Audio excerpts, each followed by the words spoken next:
Já faz um tempo que eu venho assistindo os isekais e estou dando falta de uma seriedade profunda desse gênero. Não sei se é comigo ou se os isekais começaram a ficar menos interessantes. Só para contextualizar, eu assisto isekai desde sempre, e recentemente estou dando falta de um isekai realmente envolvente, profundo, com ação, seriedade, e não. Eu não tô dizendo que isekais têm que ser shonens, mas tem muitos isekais realmente bem feitos que deixam muitos shonens no chinelo, como o próprio Solo Leveling. Mas isekais dessa categoria automaticamente vão para um pedestal de anime. E em contrapartida, a grande esmagadora maioria dos outros isekais fica sendo apenas bons, razoáveis ou legaizinhos. Muita coisa mudou, e por que exatamente? Seria puramente roteiro ou será que o gênero isekai como um todo está diferente? E justamente sobre isso que vamos falar no vídeo de hoje. Então pega sua pipoca e seu refrigerante e vem conferir esse vídeo comigo. Roda a vinheta.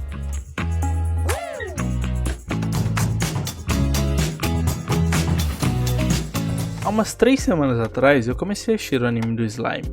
E sim, eu sei que já não é um anime novo, mas eu comecei a ouvir e ver muito dele nas redes sociais, então resolvi dar uma chance. E se você pensa que eu vou falar mal dele, você está realmente muito enganado.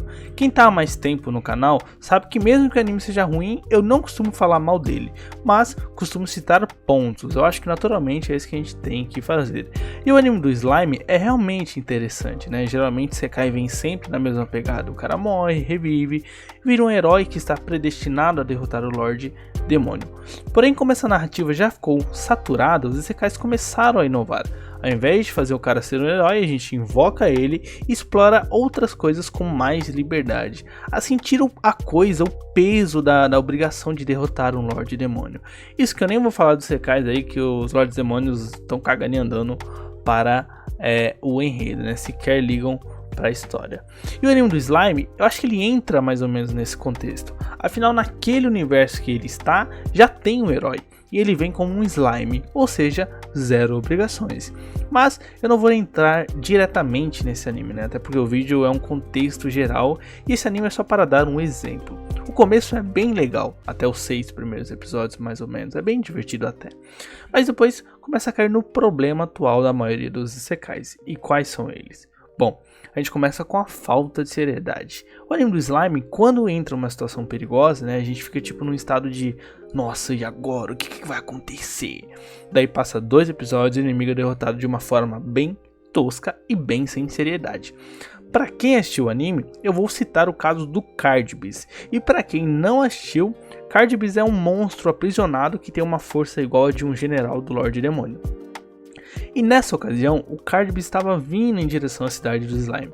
Daí quando o próprio Slime vai tentar descobrir um jeito de derrotar esse bicho, ele percebe que a treta não é com ele e passa para o Lorde Demônio Milin resolver, e ela com um ataque derrota o inimigo, né? Tipo, cadê a emoção do negócio? Assim, para mim foi uma quebra de clímax que até desanimou, pelo amor.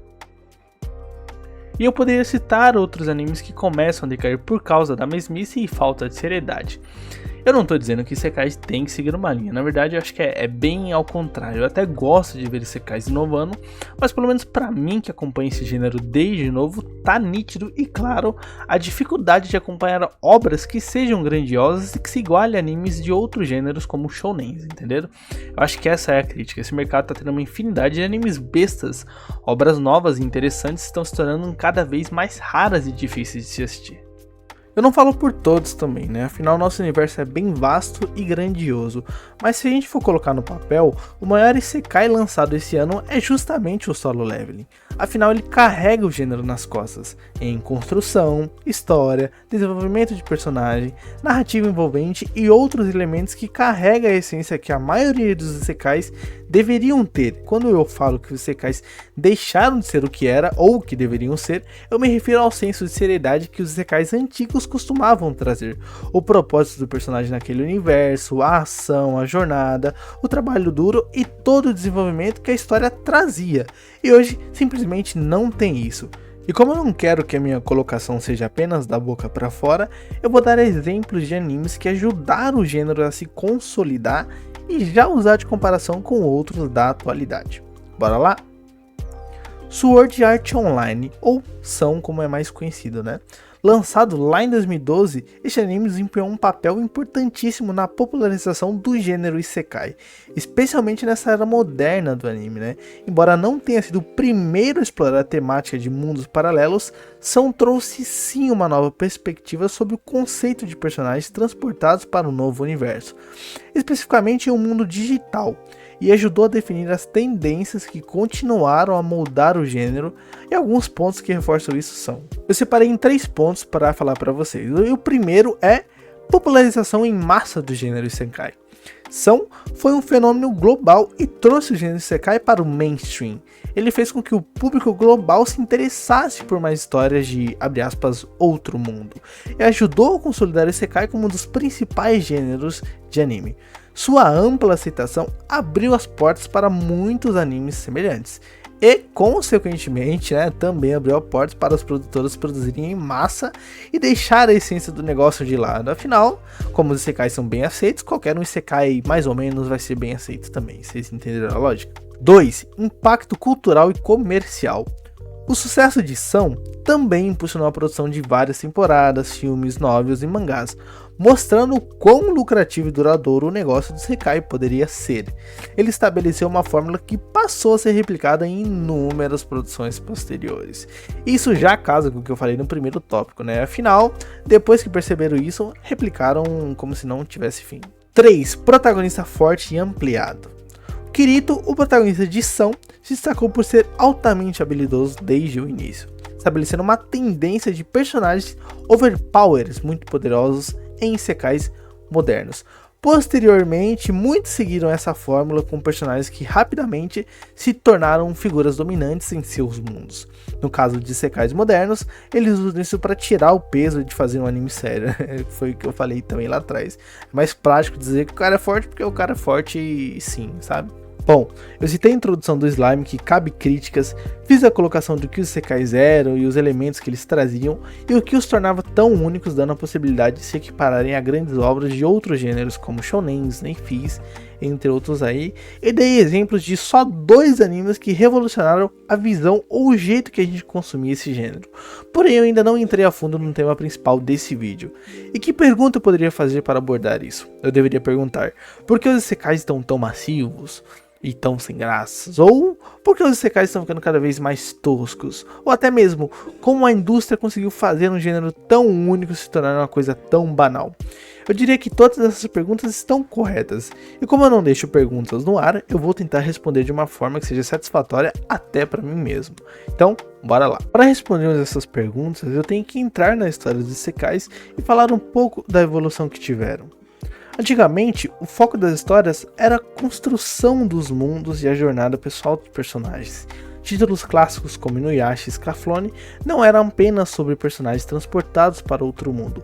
Eles envolviam tramas ricas, O protagonista tinha que lidar com dificuldades reais, crescer e se adaptar. E a narrativa trazia essa profundidade com batalhas internas e consequências duradouras para ações dos seus personagens. Por exemplo, em Inuyasha, Kagome é transportada para o Japão feudal e se envolve em uma missão perigosa para recuperar os fragmentos da joia de 4 almas.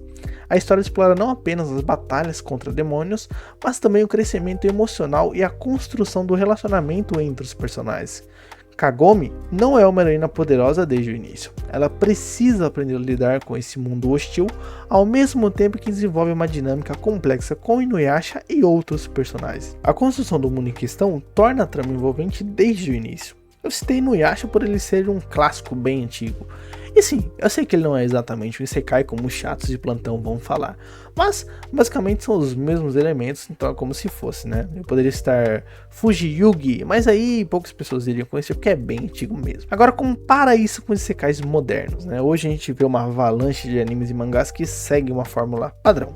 Um protagonista, muitas vezes comum, mas muito poderoso, é transportado para um mundo de fantasia e ele já começa com habilidades desproporcionais. E o enredo gira em torno de derrotar inimigos ou conquistar algo sem muito esforço ou desenvolvimento real.